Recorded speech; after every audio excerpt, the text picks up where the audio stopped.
तेरे दिल में है वो बातें मेरे भी दिल में है। जो तेरे दिल में है वो बातें मेरे भी दिल में है। कह न सकूं पर तुमसे इतना, कह न सकूं पर तुमसे इतना, जितना मेरे दिल में है। जो तेरे दिल में है वो बातें मेरे भी दिल में है। जो तेरे दिल में है वो बातें मेरे भी दिल में है।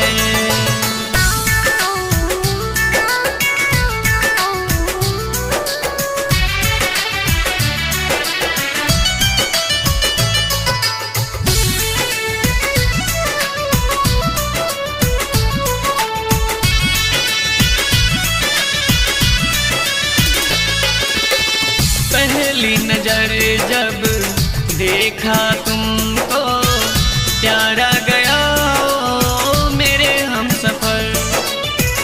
दिल में बसाया दिल में छुपाया एक मुलाकात ओ मेरे हम गुजर।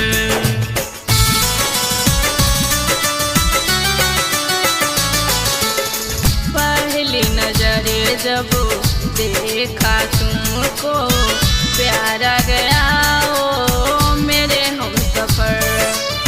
दिल में बसाया दिल में छुपाया एक मुलाकात ओ में हमसफर।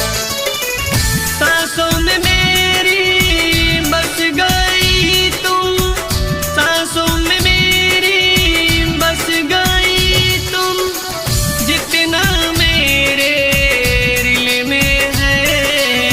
जो तेरे दिल में है वो बातें मेरे भी दिल में है।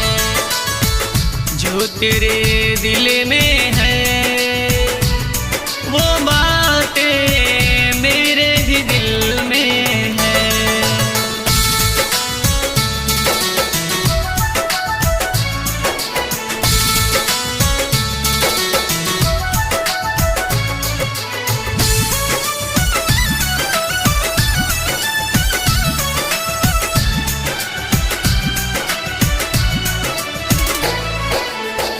अपना बनाऊं शादी रचाऊं है मेरी चाह मेरे दिल भर। दुनिया के संग साथ मिटाना दिल का अपना मेरा फिकर।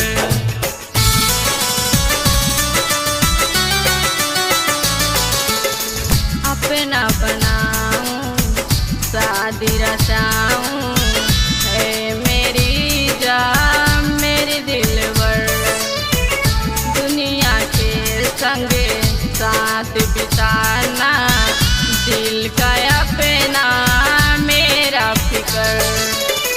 साथ तुझे लेके चले उठना, साथ तुझे लेके चले उठना, जितना दुनिया के हिल में है। जो तेरे दिल में है वो बातें मेरे भी दिल में है। जो तेरे दिल में